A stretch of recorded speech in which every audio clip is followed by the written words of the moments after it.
You're watching South Asia Newsline, and here are the top stories we are tracking for you on Monday, the 26th of May. India surpasses Japan to become the fourth largest economy. Pakistan PM meets Turkish President, lauds resolute support against India. And Sri Lanka records nearly 1 million tourists this year, Indians top in chart.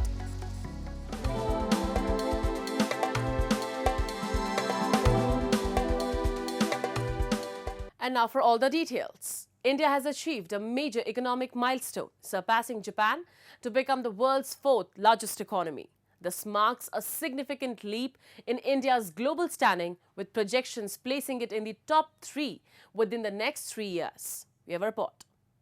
India has overtaken Japan to become the world's fourth largest economy, with a projected GDP of nearly $4.19 trillion for 2025 to 2026, according to IMF data.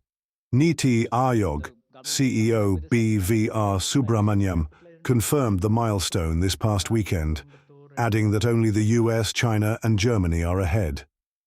He said India could become the third largest economy within 3 years if current reforms stay on track. India's per capita income has also doubled since 2013 to 14, reaching $2,880. Subramaniam Swami ji ने जो बात बोली वो निश्चित रूप से कहीं कोई इसमें अतिशयोक्ति नहीं है, क्योंकि जिस तेजी से हमारा ग्राफ बढ़ रहा है, आज जहां अंतर्राष्ट्रीय मुद्रा कोष ने भी हमारी इस बात को निश्चित रूप से सकारात्मक रूप से हमारे फेवर में बोला कि भारत जो है वो उभरती हुई अर्थव्यवस्था है जो कि विकसित राज्यों की श्रेणी में आने वाली है। और जहाँ तक सवाल है कि अभी जापान की जो इकोनॉमी को हम लोग बहुत अच्छी माना करते थे, लेकिन किन्हीं अपरिहार्य कारणों से उसकी जो स्थिति आर्थिक स्थिति थोड़ी सी कमजोर पड़ी है और भारत ने वो पायदान निश्चित रूप से चौथे स्थान पर प्राप्त कर लिया है। Till 2024, India was the fifth largest economy in the world. India is the only country expected to record over 6% growth over the next 2 years. Indian industrialist Anand Mahindra said the milestone was a dream come true and reminded the country to stay dissatisfied. It is no small achievement, Mr. Mahindra wrote on X. So with this kind of a growth, we expect to overtake Germany and become the third largest economy in a span of 2.5 to 3 years. How has this growth come about? There are several important transformative triggers. First, of course, is the demographic dividend. Domestic economic reforms, global cues are another factor. Electric vehicles, we are powering green energy. Healthcare insurance has been growing at a very fast clip. Renewable energy, India has very impressive development, and if you see the energy mix of India today, about 1/3 of the total energy is generated by renewable energy sources. Digitalization-induced productivity gains have also significantly provided an important impetus to the development process of the Indian economy. And the Indian delegation to the US, Guyana, Panama, Brazil and Colombia under the Operation Sindoor outreach program began its tour on Sunday by paying respects at the 9/11 Memorial in New York. Led by lawmaker Shashi Tharoor, the delegation reached the memorial site and laid flowers in solidarity with nearly 3,000 victims that were killed on September 11, 2001. Osama bin Laden was found out to be the mastermind of the attack. Following a decade-long hunt, the CIA tracked down the Al-Qaeda leader in 2011 in Pakistan within the site of an elite Pakistani military academy. Operation Sindoor Outreach is India's initiative to share its global perspective. It follows recent India-Pakistan tensions, including cross-border strikes after an attack on tourists in Kashmir. Both sides agreed to a ceasefire on May 10th after 4 days of hostilities. We are traveling to 5 countries. We will be back in the US at the end of a journey that will take us to Guyana, Panama, Colombia and Brazil before we return to Washington. And in these countries, we are hoping to be able to explain to the world how important it is for all of us to stand together against the scourge of terrorism. Just as the US showed such resolution and determination in the wake of 9/11, so too our country has stood up against the forces of evil who attacked us on the 22nd of April. Meanwhile, another all-party delegation met the top leadership in Bahrain and reiterated India's stance against terrorism. New Delhi has sent a total of 7 such delegations to nearly 32 countries to present India's perspective after Operation Sindoor. We have been communicating our objectives. The war with Pakistan is right now in cessation. But the next part is that we must ensure that this doesn't happen again. And the terrorism that Pakistan has indulged in, we have highlighted and given facts and figures to our friends here in Bahrain. There is no tolerance for terrorism anywhere, and that is a good message that we are hearing everywhere. Meanwhile, Pakistan's Prime Minister Shehbaz Sharif held talks with Turkish President Tayyip Erdogan in Istanbul on Sunday to boost cooperation. Their first meeting after India's Operation Sindoor in Pakistan.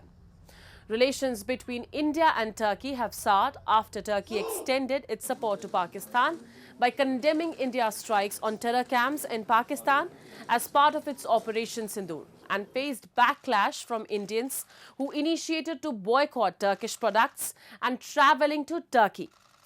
Sharif took to Twitter to thank the Turkish president for his resolute support to Pakistan in the recent Pakistan-India standoff, referring him as brother. Indian armed forces had also accused Pakistan of using Turkish drones during the military conflict that followed India's Operation Sindoor. India's Foreign Ministry spokesperson last week issued a stern message to Turkey, saying that India expects it to strongly urge its ally, Pakistan, to end support to cross-border terrorism and take action against the terrorist ecosystem. India has said that relations with Turkey are built on the basis of sensitivities to each other's concerns. And amid the rising political turmoil in Bangladesh, Chief Advisor Muhammad Yunus has reaffirmed the June 2026 deadline for the parliamentary elections in the country. This comes amid reports regarding the Chief Advisor's resignation plans and Bangladesh Army Chief General Waqar Uzzaman's desire to conduct the elections by December this year. The students uprising last year presented Muhammad Yunus with a significant opportunity, but he also expressed concerns on the warlike situation following the banning of the Awami League and the ongoing turmoil, Alam informed. Muhammad Yunus was made the chief advisor of the interim government after mass protests toppled the last elected government of Sheikh Hasina in August 2024. His administration has faced growing ire over the date of fresh elections. Alam was quoted as saying by local media that politicians across various parties have now supported the ongoing reforms and they stand by the interim government. Moving on. Sri Lanka has registered a record over 1 million tourist arrivals this year, with over 91,000 tourists in May alone. Meanwhile, India tops the Sri Lanka Tourism Development Authority's weekly tourist arrivals report from 1st to 21st of May, with 31,635 tourists, making up 34.5% of the total tourists in the island nation, followed by UK, China, Germany and Bangladesh. Overall, 188,694 Indian tourists visited Sri Lanka from January to May, followed by Russia, United Kingdom, Germany and France. The report issued a list of top 10 countries for the month of May and top 20 countries from January to May. In the year 2022, Sri Lanka witnessed its worst economic and political crisis, which went to an extent that its top leaders, including the president, were forced to resign and leave the country. This turmoil left a huge impact on Colombo's tourism sector as well, which seems to be recovering now. Moving on. Temple authorities in India's southern Trichy organized a grand celebration to mark the birthday of their cherished elephant, Akhila, which turned 23 this past weekend. Akhila was beautifully decorated and brought in ceremoniously at the temple gardens. Priests performed special prayers for it, and the celebration was attended by mahouts, temple staff, priests, and a large number of devotees. Devotees sang birthday wishes in unison and offered Akhila a feast consisting of fruits, vegetables, jaggery sweets, and traditional delicacies. Akhila acknowledged the wishes by gracefully raising her trunk in appreciation, delighting the assembled crowd. This is the first time I'm seeing elephant's birthday celebrations. It's a very wow celebration. I'm really surprised here.